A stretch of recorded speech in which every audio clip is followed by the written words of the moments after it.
or one person will go. Hey, why is he looking at me like that? Because you're guys cutting are him off. whispering the whole time. Well, you need to, like, seriously, Why? those are your It's the fucking answers?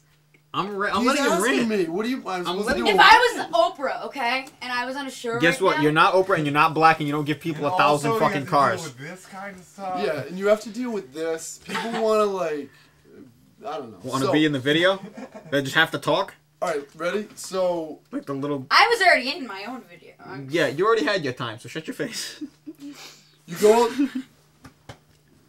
you go outside and you've got this guy who, you know, you get about 5 CDs every show you go to. If I were to listen to everybody's CD, I would probably blow my brains out because it would, even if it's the best thing in the world, it's awful because you don't want to listen to anyone else's. It is very repetitive. It can be very repetitive. very repetitive. Just like he is, I was answered the question. You're high. I don't want to hear a fucking word Answering from the you. question. Go upstairs. Go upstairs. I'll be totally Go quiet. upstairs. No. No. Go upstairs. Go upstairs. Don't throw me Go. away again. Go upstairs. Go upstairs. Go upstairs. Oh my god. Go. Can you say flashback? Go upstairs. It's a big nose. Go. Record this. Go. It is recording. No, this. Go. No, you won't.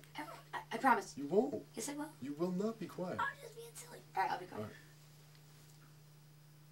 And you've got Joe, the asshole, who wants to come up to you and say, "Yo, that was awesome, man. That was like, where'd you come from? That was awesome." And then you go, "Oh, you liked it? You want to buy my CD? It's $5. No, I don't have the cash, man. But it was awesome. Oh, but it was that awesome. You don't have $5 for my CD, but you've been drinking $4 beers all night long? Really?" And then he's like, "Yo, that was so awesome. My boy's friends with the producer of Puff Daddy. Yo, let me have that CD and I'll give it to him." "No, thank you." And the first 30 times someone said that to me, I gave him the CD. But now I notice that how can the producer of Puff Daddy have that many friends? Really doesn't make sense to me. So then Joe says, no, you gotta check out my boy Chris. Yo, Chris, get over here. Yo, spit that thing you spit to me the other day. Yo, spit that thing you spit to me in my mom's house. Yo, alright, Joe, ready? And now I gotta listen to this. Now, it would be alright, and it would even be comical the first 5 times. But I'm telling you, it's every 3 shows. No, you didn't spit it like that. You spit it like, ready, listen, you spit it with the, yo, I'm a gunslinger, big baller. Remember, that's how you did it. Yeah, that's how I did it. I'm sitting there, or standing there, probably in the freezing cold, saying, there's no way I'm going to do anything with you. I've got friends, really close friends that want to be in the studio. Am I really going to put you on in front of them? I want to do shows. I want to set things up. People want to do them with me. I'm not Puff Daddy by any means. But that doesn't mean that I'm not Bogus Drizzy? better than to stand at a corner and listen to some guy rap about something I don't care about. Nobody even wants me to rap. Nobody even wants to listen to me. I can't sell my CD. This guy wants to rap to me on a corner every day. The first 5 times I was taken back. I was like, wow, I feel important. The next 10 times I was like, alright, it's getting a little annoying now. And I don't mean to sound like I have a big head, which I probably do, but oh, it's fucking awful. It's just terrible. What'd she call you the other day? My sister. Alright, we got another question? No, Well, your answers are not. You need to stop talking. Yeah, he's just answering need to these stop questions. He's talking. I'm answered a break, though. he's answered about 30 questions. I'm a break. You said you were going to be quiet. The next time you're not quiet, you go upstairs. I'm gonna We've have talked Walt about take travel. you there. No. I'll do it. Sick. Travel can be a little nuts. Okay. How about meeting other acts? Like meeting, I asked her this question.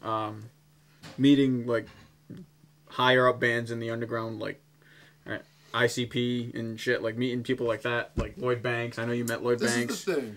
And House of Pain. What's it like meeting those kind of people? I'll tell you this. Or are they just like us? The best example I can give you is D12. We did a show with D12. And then it was kind of in the beginning, and I didn't really know what was going on, so, well, I'm going to talk to D12, and I think I'm good. I think I'm going to give him my CD, and I think I'm gonna like, you know, talk to them about doing more shows. And then I came to the realization that I'm not going to take anyone's CD. Why would D12 take my CD? So then trying to talk to them about doing shows, they're at the hotel room. And from the time they walked into that hotel room, we slept there and then walked out. I did not see them put down a crack pipe. I'm telling you, nobody cares about anything to do with music unless they're on stage. That's it. And then so I'm like, all right, so next time I got to talk to the manager, the tour manager, their manager, any type of manager, because obviously they're already doing the music and they don't want to be bothered at all. So, yeah. All right, you mentioned the stage. Like, it seems like there's a different atmosphere on the stage than when you're actually off the stage. Like, the way you mentioned stage, it sounds like you mentioned it in a more positive light. Like, that's where the kind of the good feelings come. Is that true? Well, if you're on stage, you're an act. You're not you. You're doing something you've practiced. You're saying lines. It has nothing to do with who you are as a person. Eminem on stage, who knows what Eminem's real life is? He says he hits Kim with the barrel of a gun. I mean, you don't know that. That's what he said on stage. That's what he said on a CD. I mean, people say things on CDs all the time. That's not who they are. I write songs all the time, and I write about me, my life, my experiences, things I feel, jealousy, hate, all kinds of things. I write that. And if you were to listen to it, you'd think that I was this crazy person. It's real. It's what I put on the paper, but it still isn't real. I mean, real life is real boring. You know what I mean? I have these feelings of jealousy, and I explain them in songs, and it's really what I feel at the time, and it's really what I feel throughout the day. But you gotta also make it sound interesting. You know what I mean? I'm not saying I'm a gun slanger. I'm not a gangster. I'm not a crack dealer. I'm not a pimp. I'm not a, you know what I mean? I'm not that kind of rap. I'm just me. I'm the country music of hip-hop. I just talk about stuff that's happened. And it sounds like I'm awesome. It sounds like I have threesomes and orgies, and it happens. And so you have a threesome, or you have an orgy, or you take some people back from the show, and you have some fun, and then you're like, wow, that was incredible, I'm going to write a song about it. You write a song about it, and then somehow that's who you've become. You're this guy, but no, it happened maybe less than 10 times. And so if you're on stage, you're really just putting out the most interesting parts of what your imagination can create, whether it's real or whether it's fake, whether you're a serial killing mass murderer who wants to be Satan's disciple, or you're just having a problem with a girlfriend. You're putting out what you think is the most interesting thing, and you're putting it out to the public, and it has nothing to do with your life. Even if it's really what you feel, it really has nothing to do with who you are as a person. You can't get from my music, you listen to all of my CDs over and over and over, there is no way you're going to know that I sit down here and I watch TV all day long, and then I sit in front of this computer monitor and I record myself or people, and I try to struggle with money and try not to work a 9-to-5 job, and you're never going to get that from my music. I mean,